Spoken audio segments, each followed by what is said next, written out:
கோவில் திருவிழா அனுமதி வழக்கில் காவல்துறைக்கு உயர்நீதிமன்றம் எச்சரிக்கை விடுத்திருக்கிறது. இது தொடர்பான அண்மை செய்தியை பார்த்து வருகிறோம். எதிர்காலத்தில் கோவில் திருவிழாக்களில் பெறப்படும் விண்ணப்பங்களை பரிசீலிக்காமல் கடைசி நேரத்தில் நீதிமன்றத்தை நாட செய்யும் அதிகாரிகள் மீது நடவடிக்கை எடுக்கப்படும் என்றும், இதுபோன்ற கோவில்களில் சொற்ப விதியை வசூலிப்பது, பூஜைகள் செய்வது போன்ற நடைமுறைக்கு எதிராக காவல்துறைக்கு எச்சரிக்கை விடுக்கப்பட்டிருக்கிறது. இது தொடர்பான கூடுதல் தகவல்களை நமது செய்தியாளர் சக்திவேல் வழங்கிட கேட்கலாம். சக்திவேல், வணக்கம். உங்க முழு விவரம்.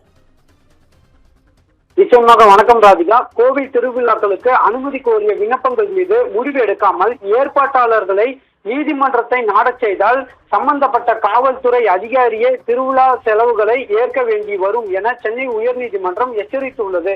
குறிப்பாக கோவை மாவட்டம் பாப்பம்பட்டியில் உள்ள வீரமாத்தி அம்மன் கோவிலில் ஆகஸ்ட் 12ஆம் தேதி வரை ஆடி பெருத்திருவிழா நடத்தவும் விழாவில் ஒலிபெருக்கி பயன்படுத்த அனுமதி கோரியும் பாதுகாப்பு வழங்க கோரியும் சுரேஷ்குமார் என்பவர் சூலூர் காவல் நிலைய ஆய்வாளருக்கு விண்ணப்பித்திருந்தார். கடந்த ஜூலை 7ஆம் தேதி அளித்த விண்ணப்பத்தின் மீது இதுவரை பரிசீலிக்கப்படவில்லை என கூறி சுரேஷ்குமார் சென்னை உயர்நீதிமன்றத்தில் வழக்கு தாக்கல் செய்தார்.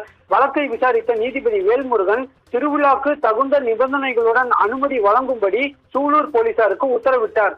எதிர்காலத்தில் கோவில் திருவிழாக்கு அனுமதி கோரி விண்ணப்பங்கள் பெற்றால் அவற்றை 7 நாட்களுக்குள் பரிசீலிக்க வேண்டும் என உத்தரவிட்ட நீதிபதி விண்ணப்பங்களை பரிசீலிக்காமல் கடைசி நேரத்தில் நீதிமன்றத்தை நாடச் செய்யும் அதிகாரிகளுக்கு எதிராக மாவட்ட காவல் கண்காணிப்பாளர் துறை ரீதியான நடவடிக்கை எடுக்க வேண்டும் எனவும் உத்தரவிட்டார். இது போன்ற கோவில்களில் சொற்ப நிதியை வசூலித்து பூஜைகள் திருவிழாக்கள் நடத்தப்படுகின்றன. விழாக்களுக்கு அனுமதி கோரி விண்ணப்பங்களை பரிசீலிக்காததால் வசூலித்த தொகையை வழக்குக்கு செலவு செய்ய வேண்டிய நிலை ஏற்படுவதாக சுட்டிக்காட்டிய நீதிபதி, எதிர்காலத்தில் இது போன்ற சம்பவங்கள் விழாக்களில் நிகழ்வில் நடைபெற்றால் திருவிழா செலவுகள் சம்பந்தப்பட்ட காவல்துறை அதிகாரிகளை ஏற்க வேண்டும் எனவும் எச்சரித்தார். ராதிகா, உங்க தகவல்களுக்கு நன்றி சக்திவேல்.